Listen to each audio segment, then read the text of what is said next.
विजेता उत्तम पुरुषों के स्वामी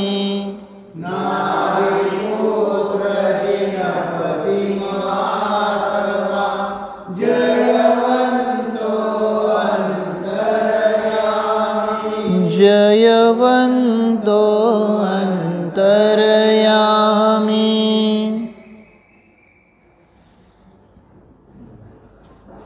पान नंबर 212, पॉइंट नंबर 393, श्लोक नंबर 6। योगीश्वरों के मार्ग में गमन करने की भावना। ग्रीष्मे भूधरमस्तकाश्रितशिलां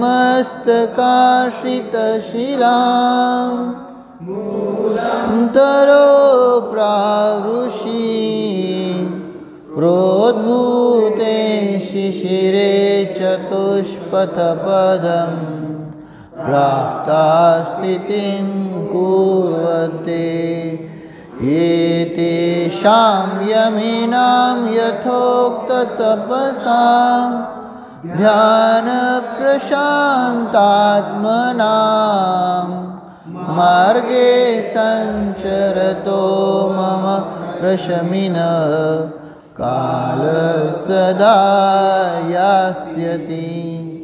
ग्रीष्म ऋतु में गिरिशिखरों पर वर्षा में जो वृक्ष तले शीतकाल में खुली जगह पर जो आसन में बैठे। इस प्रकार तप करने से जो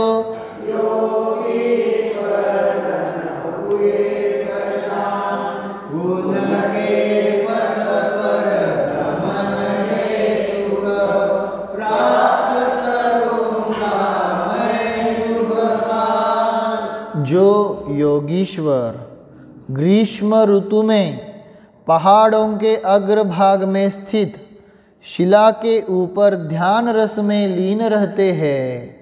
वर्षा काल में वृक्षों के मूल में बैठकर और शरद ऋतु में चौड़े मैदान में बैठकर ध्यान लगाते हैं।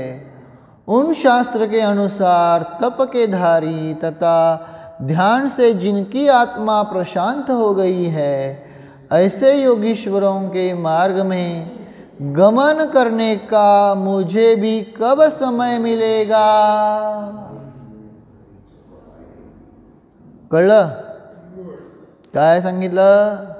जे योगीश्वर उन्हाळ्यामध्ये काय करतात? पहाडाच्या टोकावर जाऊन तप करतायत. अर्थात हे पंचम काळामध्ये अलाउड नाही बरं का सांगतोय. हां, कुठल्या साधूंना सुद्धा सांगितलं नाही अजिबात तसलं करायचं नाही म्हणून सांगितलं आहे ना. पण चतुर्थ काळामध्ये जेव्हा त्यांचं सहनन वगैरे कसं होतं, चांगलं होतं, उत्कृष्ट सहननधारी होते, तेव्हा हे असं करत होते है ना. अभिप्राय फक्त समजून घ्यायचा. तर जे योगीश्वर ग्रीष्म ऋतु में पहाड़ों के अग्रभाग में स्थित शिला के ऊपर ध्यान रस में लीन रहते हैं. उन्हाळ्यामध्ये पहाडाच्या शिखरावर जाऊन काय करतायत?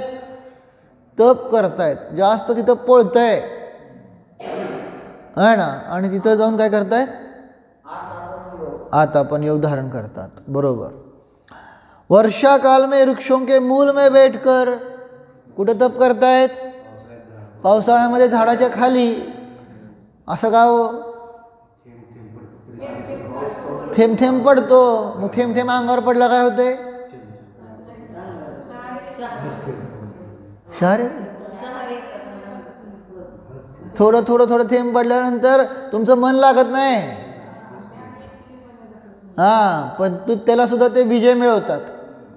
आणि तिथं आपलं काय करता सांगितलं? उपस्वर्ग, म्हणजे जाणून बुजून, नाहीतर काहीतरी दुसरीकडे राहू शकतात ना. पण पावसाळ्यामध्ये झाडाच्या खाली ध्यान करतात, कारण त्याचं जे थेंब थेंब थेंब थेंब पडतं ना पाणी, त्यामुळं काय होते है ना, अस्थिरतेचा होऊ शकतं. पण ते अस्थिर होत नाहीत, मनामध्ये विकल्प आणत नाहीत. प्रत्येक थेंबा थेंबामध्ये स्वतःकडे जातात कळलं का नाही? अंगावर थेंब पडला की काय कुठे जातात? स्वतःमध्ये, आहे ना. अशा प्रकारे ते स्थिर म्हणजे काय म्हणतात ना, एवढा आता कोणी पण मनुष्य तुम्हाला माहीतच असेल, समजा जे कोणी गुप्तहेर वगैरे किंवा काय असे सैनिक पकडले तर त्यांना काय करतात, त्याच्या मस्तकावर असं तुम्हाला माहिती आहे का नाही, काय असं थोडं थोडं थोडं जर असं थेंब टाकत गेलो का नाही, त्याला सहन होत नाही. माहिती आहे का नाही? ती काय असली थेरपी मला माहीत नाही, ते नाही शब्द काय तर आहे. पण जर असं कोणी हे आहे काय म्हणतात ना, गुप्तहेर किंवा काय सैनिक वगैरे पकडला का नाही, तर ती काय असायचं, त्याला झोपवायचे आणि त्याच्या डोक्यावर फक्त काय करायचे, असं थेंब थेंब थेंब गळत राहायचं त्या डोक्यावर. आणि सारखं असं जर पडत राहिलं ना तिथल्या त्याच जागी, पुढं काय होतं माहिती का, ते थेंबसुद्धा काय होतात, इतके जड होतात की जणू काय त्याच्यावर कोणी तर खेळा ठोकतोय. सुरुवातीला काय वाटत नाही, हां ठीक आहे, पण तिथंच तिथंच तिथंच तिथंच तिथंच सारखं ते थेंब थेंब पडल्यावर काय होतंय, आहे ना, असं त्याला असं काय वेदना होतात की जणू काय हातोडा मारतोय आणि ते सहन होत नाही. आणि मग ते कोण गुप्तहेर किंवा काय सैनिक असेल तर ते मग बोलायचे करायचे, असं ते काहीतरी हे आहे. असं तुम्हाला माहिती आहे का नाही म्हणून सांगतो तुम्हाला. म्हणजे ते किती सहन करण्या, मग तसं ह्यांच्या डोक्यावर काय होतं सांगितलं, थेंब थेंब पडतात, पण तो ते कशा प्रकारे सहन करतायत, आहे ना. पुढं शरद ऋतू में थंडीमध्ये कुठं सांगितलं, चौड़े मैदान में बैठकर ध्यान लगाते हे, नदी किनारी, गळाला का नाही, किंवा असं मोठ्याच्या मोठं लांब लचक मैदान असेल तिथं खूप गारवा असतो, कळलं का नाही. बाकीच्या ठिकाणी कसं वारं थडकतं ना कशाला तरी, झाडाला, घरांना, मग तिथं तुम्हाला वारं कमी लागतं. पण जर असं मोठ्याच्या मोठं मैदान असेल किंवा नदीकाठी वगैरे असेल तर काय होतंय, मग असं जोरात वारं लागतं आणि त्यालासुद्धा ते काय करतात, स्थिर मनाने काय करतात, सहन करतात आणि ध्यान लावतात. ध्यान लगाते उन शास्त्र के अनुसार तप के धारी तथा ध्यान से जिनकी आत्मा प्रशांत हो गई है.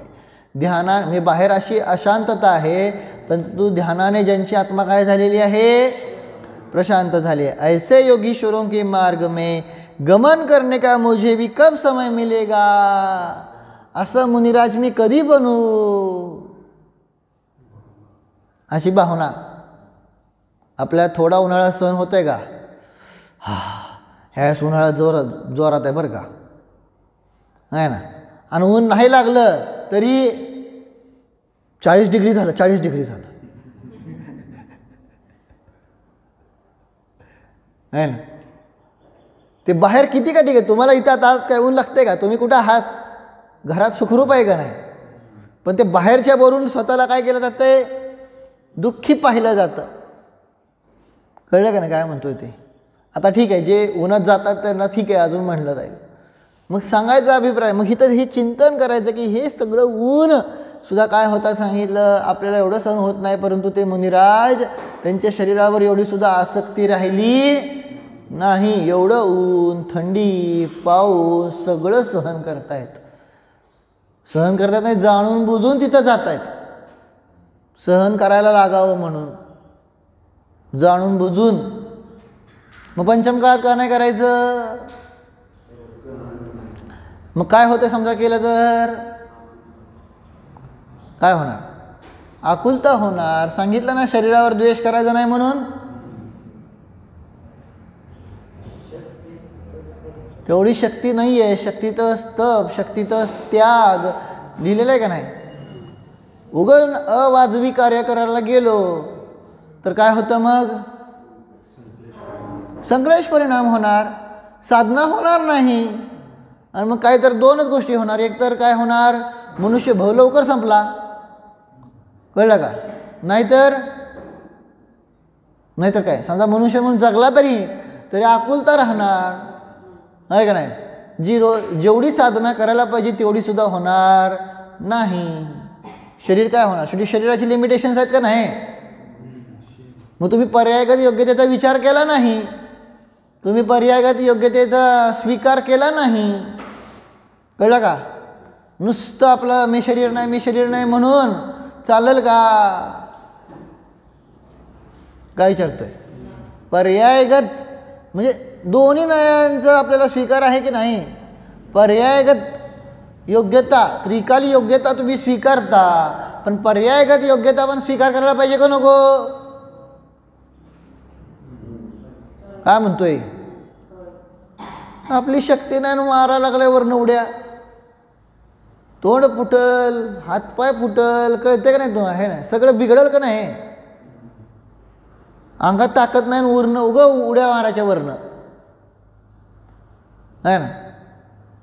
मग जे रोज चालत होता ते चालणं पण बंद पडणार का नाही?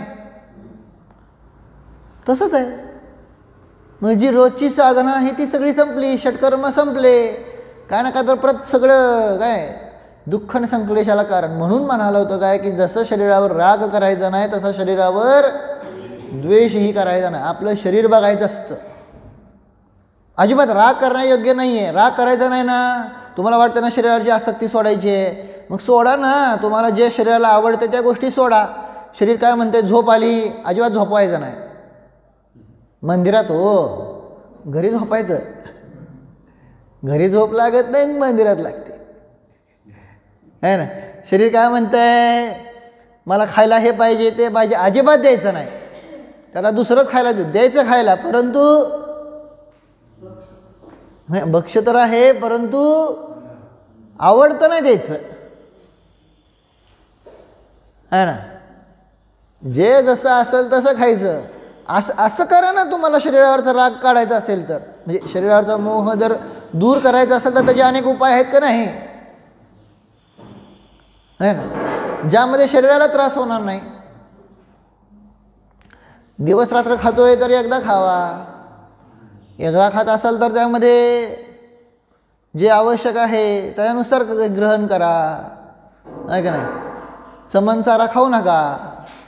चमनचारा कळते ना? काय विचारतोय? चमनचारा काय?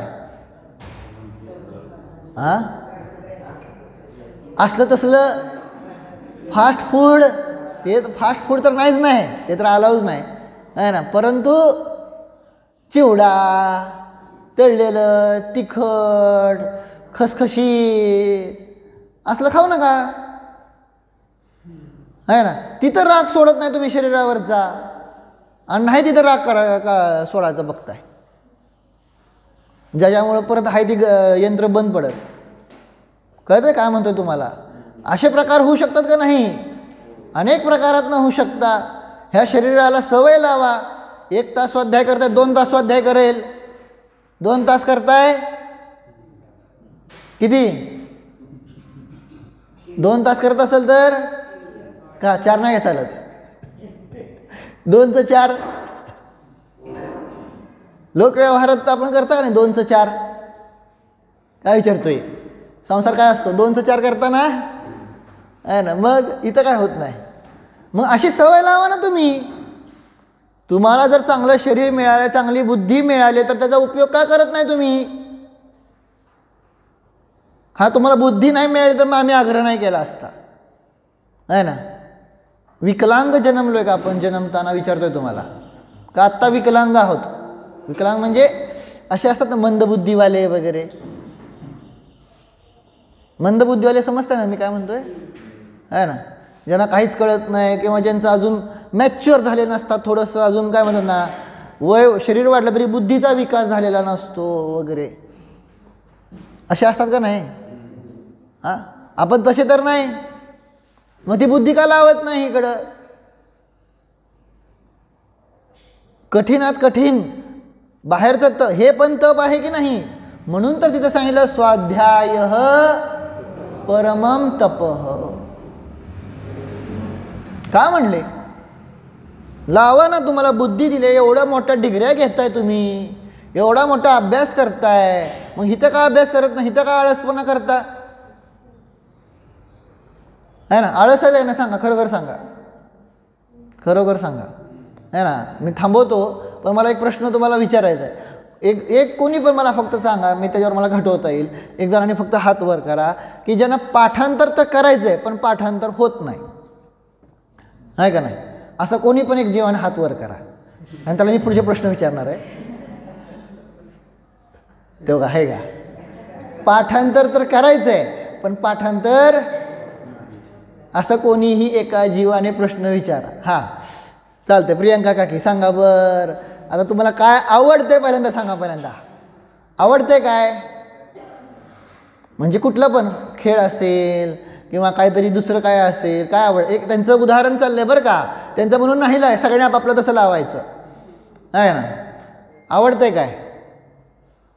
काहीतरी आवडत असेल का नाही? मोबाईल आवडत असेल, कुणाला पिक्चर आवडत असेल, कुणाला काय हे आवडत असेल, कुणाला काय क्रिकेट आवडत असेल, कुणाला काय.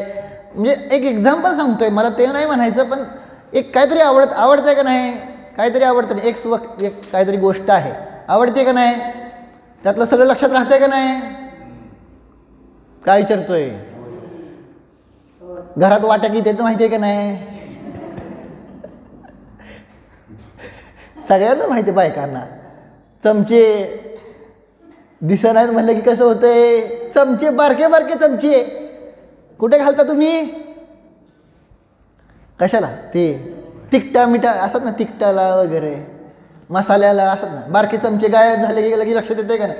किती बारका सूक्ष्म चमचा सुद्धा लक्षात येतो का नाही? येतो का नाही? हां, म्हणजे ह्याचा अर्थ काय झालेला आहे? आमच्या ब्रेनमध्ये काय, आमच्या ब्रेनमध्ये ते सगळे संस्कार झालेले आहेत. आणि ब्रेनची कॅपॅसिटी शेवटी एक लिमिटेशन असते. त्यामुळे त्या ब्रेनमध्ये तो सगळा जर अन्य विषयांचा कचरा भरला असेल तर ही गोष्ट कशी भरली जाणार? बरोबर का नाही? एका समजा भांड्यामध्ये एक वस्तू भरली असेल तर त्यामध्ये दुसरी वस्तू भरली जाऊ शकते का? मग काय करायला लागेल? पहिल्यांदा कळते का नाही? कित्येक जीव म्हणतात आम्हाला पाठ होत नाही. आणि तुम्हाला जर म्हणलं कालची न्यूज सांगा म्हणलं तर काय विचारते पुरुषांना? न्यूज त्या न्यूज अँकरला एवढं पाठांतर नसते तेवढं तुमचं पाठांतर असते. बरोबर आहे का नाही? म्हातारी पुरुष बघायला की सांगतात असं घडलं तसं घडलं, हे असं व्हाय. मला तेवढं लक्षात राहतंय, हे का लक्षात राहत नाही? हां, मान्य आहे, हे पाठांतर करताना त्रास होतो, हे बरोबर आहे. कारण दुर्गुण सोडून चांगले गुण जर ग्रहण करायचं असेल तर तिथं मेहनत घ्यावी लागते. हा लोकव्यवहार आहे, कळलं का नाही? दुर्गुण सोडून जर चांगल्या गुणांचा अंगीकार करायचा असेल तर तिथं मेहनत. दुर्गुण काय लगेच ग्रहण होतात ना. लहान पोरांना आपण बघतो का नाही, एखादा श्लोक पाठ करायचं म्हणलं होत नाही, आणि शिवी पाठ करायचं म्हणलं की ते लगेच ग्रहण करतात. तर हा लोकव्यवहार आहे. परंतु तिथं जर आम्ही ठरवलं की बाबा ब्रेनमध्ये सगळं बसणार नाही, त्यामुळे काहीतरी काय करायला लागेल? आपल्याला पुसावं लागेल, काहीतरी विसरावं लागेल. मग काय विसरायचं आहे? काय विसरायचं आहे? संसारातल्या गोष्टी. मग त्या कशा विसरणार? जिथे तुमचा वेळ जातो आहे तो वेळ अवॉइड करा. ऑटोमॅटिक त्या गोष्टी काय होतात? विसरून जातील. आणि विसरून गेल्या तर ऑटोमॅटिक ह्या गोष्टी काय होतील? ज्ञानामध्ये लक्षात राहतील. मग तो वेळ इकडं द्यायचा. मग किती जणांनी पाठ करून आले? चला आता मी बघतो.